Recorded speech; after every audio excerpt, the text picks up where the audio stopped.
Friends, आज हम आपको बताएंगे Newton third law of motion. क्या बताएंगे हम? Newton third law of motion. ठीक है, अब है हमारा, हम Newton third law of motion explain करेंगे। Newton third law of motion क्या स्टेट करती है हमें? वह स्टेट करती है हमें every action has an equal and opposite reaction, यानी कि जो भी आपका एक्शन है वो आपको उसी फोर्स में दोबारा से रिफ्लेक्ट करेगा, मतलब दोबारा ही अपोजिट रिएक्शन प्ले करेगा। देखिए, हम इसके एग्जांपल से समझते हैं इसे न्यूटन का थर्ड लॉ ऑफ मोशन। इसके एग्जांपल्स है, देखिए, following are the examples of Newton third law of motion. First है, हम जंपिंग लेते हैं, आपके रोजमर्रा की चीजें हैं तो हम उसी को एग्जांपल से आपको समझाएंगे आपका न्यूटन का थर्ड लॉ ऑफ मोशन। देखिए, when you jump, a force on ground is exerted by you. At the same time, the ground exerts a force on you which moves upwards.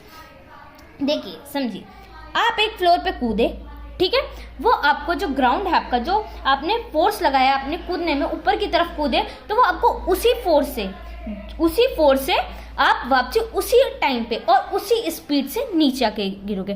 ठीक है, every action has an equal and opposite reaction, ये Newton की third law state करती है हमें। और यही चीज आपको, जैसे आपका जंपिंग है, जंपिंग में आप ऊपर की तरफ कूदोगे तो आपको पहले आप जैसे आपने जंप किया वो आपसे आप ग्राउंड पे आओगे, है ना।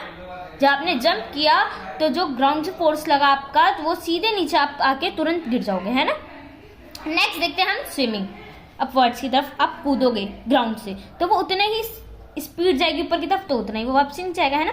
अब देखिए swimming, during swimming your hands push the water backward action. ठीक है, यानी कि समझिए, ड्यूरिंग स्विमिंग, जब आप स्विम करते हो, जब आप तैरते हो, तब आपके हैंड्स जो हैं पानी को पीछे की तरफ धकेलते हैं, है ना, पानी को पीछे की तरफ धकेलने की क्रिया करते हैं, है ना।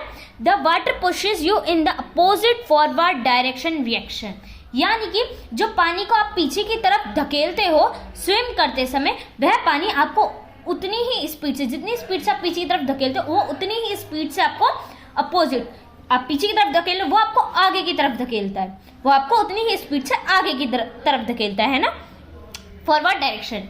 ये क्या आ गया आपका? रिएक्शन। अब देखिए, jumping of ball.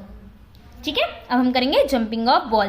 When you drop a ball the force of gravity pulls down the ball, ये आपका एक्शन है। जैसे देखिए, when you drop a ball, जब किसी बॉल को नीचे की तरफ फेंकोगे, जो फोर्स लगेगी, द फोर्स ऑफ ग्रेविटी, जो ग्रेविटी का फोर्स लगेगा, वो पुल्स डाउन द बॉल, वो बॉल को पुल करेगा। At the same time the earth exerts an equal and opposite force, आपने नीचे की तरफ फेंका, वो जो फोर्स लगी नीचे से, वो आपको बॉल को उतनी ही ऊपर की तरफ फेंकेगी। So it starts jumping up, तो वो कूदने लग जाएगी। एक और बार पढ़ लेते jumping of ball. When you drop a ball, जब आप बॉल को नीचे की तरफ फेंकोगे, जो the force of gravity pulls down the ball, जो आपकी ग्रेविटी की फोर्स है वो आपको ऊपर की तरफ फेंकेगा, बॉल हमारी ऊपर की तरफ उछलेगी। एट द सेम टाइम, उसी वक्त, the earth exerts an equal and opposite force. ठीक है, जो आपने नीचे की तरफ फोर्स लगाई वो है आपको उसी तरीके से ऊपर की तरफ अपोजिट डायरेक्शन में लगी, जैसे आपने बॉल नीचे की तरफ फेंकी, ठीक है, बॉल ऊपर की तरफ गई इतनी स्पीड से, है ना, on the ball, so it start jumping up. तो यही था आपका न्यूटन का third law of motion. Every action has an equal and opposite reaction. ठीक है, न्यूटन का थर्ड लॉ आपने समझ लिया। फर्स्ट लॉ, सेकंड लॉ हम पहले करवा चुके हैं आपको, तो ये आपका चैप्टर अब खत्म हो चुका है। ठीक है, अब मिलेंगे आपके साथ नेक्स्ट चैप्टर में। Bye guys.